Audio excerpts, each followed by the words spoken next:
Hello and welcome to the Office Field Guide. Today we're looking at The Coup, which is the third episode of the third season of The Office.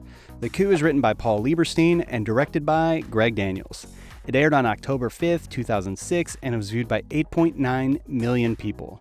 The setup for this one is that Dwight conspires to take Michael's job, and Jim is learning the ropes at the Stanford branch. And so for your trivia for today, Jim, Andy, and Karen's Call of Duty screen names are all shown in this episode. Can you name at least 2 out of 3 of them? And with that, let's get this thing started. No one asked you anything ever? All right, so start with some production notes. The first thing that I found that I thought was interesting is that according to the DVD commentary, Rashida Jones took some serious Call of Duty training with some of the writing staff. I have to imagine that that was one of the highlights of the season for them. It's funny to me that Jim had a copy of Call of Duty on his desk during the email surveillance episode in season 2, and it's been confirmed that Toby's also playing Call of Duty in that same episode. Which always cracks me up when Jim says this. Unfortunately, I really suck at it. Oh, we didn't play many video games in Scranton. And it's funny, the same prop shows up in the China episode in season 7 in Hank's desk. And just for some appreciation things here, Steve Carell is a national treasure. Does the tiger transfer the monkey to another branch? Pun. And this episode spotlights why Dwight is one of the best supporting characters on this show. I can't talk here. It's too sensitive. It's not about a surprise party, is it?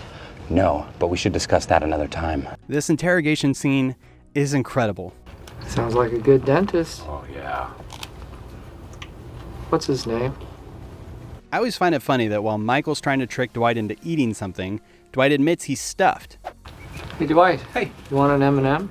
No, thanks. I'm stuffed. No, seriously. You should have an M&M. They're really good. And then later in this episode, this role reversal is so well done. Well, gosh, if you think I should, then I will. I've always found it funny that Dwight adds the "to the" in Michael's title. Scranton branch, and I am assistant regional manager. Assistant to the regional manager. Thank you, Michael, for staying on. I really appreciate it. Oh. Hey. Dwight's power trip is amazing. I just want to say to the few of you who will remain under my employ that I intend to lead you into the black with ferocity. And then this subsequent role reversal is equally as amazing. I know, Dwight, I know. You know what? Jan called me about your little meeting. No? Steve Carell and Rainn Wilson's acting is so comedic and so well done, and these reversals are so entertaining to watch. Anything! Please, I'll do your laundry for a month, for a year! I have a laundry machine. And then this. And you can hug it out, bitch. I had no idea where Michael got that from, but thanks to the internet, I know that it's from Entourage. And here's that clip. You want to hug it out? No, not really. Let's hug it out, bitch. Not a good idea to say that to a woman, however, I have found. Doesn't translate. But with that, let's dig into the deeper meaning. Why don't you explain this to me like I'm 5? So the first thing to point out about the deeper meaning here is that a certain Shakespearean thing is going on in this episode. Mainly the writers seem to be invoking Macbeth in this episode. Macbeth is a story of a commander of the army being convinced by his wife to kill the king and take over the kingdom, aka a coup. Though the story of Macbeth plays out very differently, the main thematic elements are present in this episode of The Office. And the deeper meaning of Macbeth and the coup have the same central theme. That ambitions, unchecked by moral constraints, will wrought disastrous consequences for everyone involved. Dwight, at the behest of Angela, and for relatively good reasoning, You sat back and let him play that dumb movie, and now Jan is peeved off and we're all going to lose our job. decides to betray Michael. And though Michael is shown to be an inept manager in this episode, People work faster after. Magically. No, they have to make up for the time they lost. no one is truly worthy of the crown. Movie Monday started with training videos, but we went through those pretty fast. Then we watched a medical video. It's always fun to me how Jan comes down in the Scranton branch for Movie Mondays, when this is happening in the Stanford branch apparently all the time. At the Stanford branch, they all play this World War II video game called Call of Duty, and they're all really into it. I'm told it started as a team-building exercise. We are getting slaughtered out there. It's the new guy. Oh, I'm sorry, I don't know what we're talking about. See what I mean? We just need a strategy, okay? We're gonna set up a trap in the gun room. So the message in this episode is that unchecked ambitions can lead to some devastating consequences. So I felt I needed to punish him just a little bit more. And I'm making him do my laundry for a year. Or I don't know, maybe this whole episode exists because it was foreshadowed in season 2. Start coming into work late and start having dentist appointments that aren't dentist appointments. And that is when it's nice to let them know that you could beat them up. But with that, let's dish out some Dundies. And then I gotta get him to the Dundies. Okay, the Dundie for initiating the tumultuous road to regional manager at Dunder Mifflin Scranton goes to Dwight Schrute. Okay, instead of just a normal clip here, I made this edit to really appreciate Dwight's journey, so enjoy. What's the deal with Dwight doing your laundry? Ugh. That is a long story. A couple of months ago, Dwight tried to go behind my back with Jan and get my job. Give me one good reason why I shouldn't fire you right here on the spot. I have excellent sales numbers. Not good enough. I'll do anything. And I am now having him do my laundry as punishment.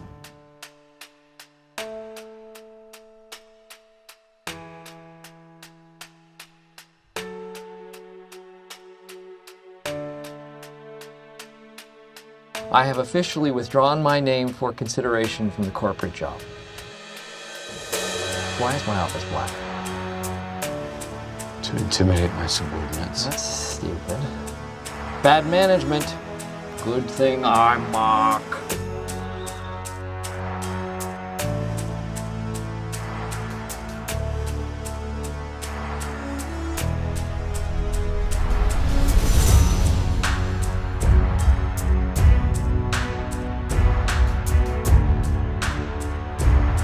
Don't make me fire you. You can't fire me. You're acting manager, not office manager, so you have no firing ability.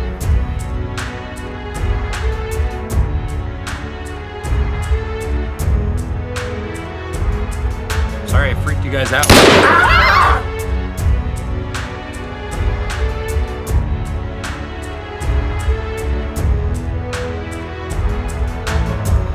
I love you, Dwight, but you don't fit this job.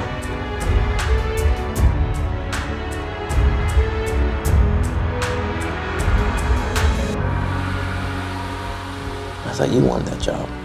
Yeah, I did, but I made too many mistakes. It's out of my reach now. And I'm looking for a new manager. And with his performance this year, I have been considering Dwight. Dwight Schrute is manager!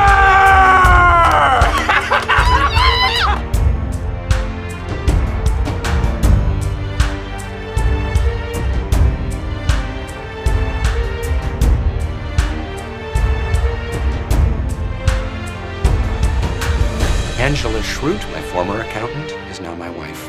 My top salesman, Jim Halpert, was best man at my wedding. And office administrator, Pamela Beasley Halpert, is my best friend. So, yes, I'd say I have gotten along with my subordinates. All right, so what were we doing? Okay, Dundies, right. And the Dundie for the best acting in this series so far has to go to Steve Carell and Rainn Wilson. Watch these reversals again, watch their faces, their words, their tone, their body language, everything changes. This is such a good episode. With that, let's rate this thing. What gives you the right? Okay, and before we get to the ratings, let's answer the trivia. Jim's screen name is Jim Halpert. It was very Jimish. Andy's screen name is Here Comes Trouble, and Karen's screen name is Karen the Gym Slayer. So congrats if you knew 2 out of 3 of them. Post it in the comments. As for this cold opening, I really like the imagination of this one. It's not very high energy, it really doesn't make me laugh, but it does set up this episode, and there's something so lovable about the character interactions in this one. I'll give it a 3 out of 5. As for the episode, I give this one a 4 out of 5. The pacing is great, and I've already gushed about the acting, and I have to throw in the writing on this one is incredible. I've come down on Paul Lieberstein for some of his writing in the past. This one is simply great. There's so much humor and depth to the Coup that I think this more than merits a 4 out of 5. But that's just what I think about this episode. What do you think about the coup? Did I miss any of your favorite parts, your favorite quotes? Leave them in the comments. If you haven't already, consider subscribing. We're doing weekly office field guides. Next week, we're going to be looking at grief counseling. Also, we do other film and TV related videos as well. Thanks for watching, and we'll see you next time. Killing us left and right, okay? I'm just saying, and you're gonna thank me later, if I see big tuna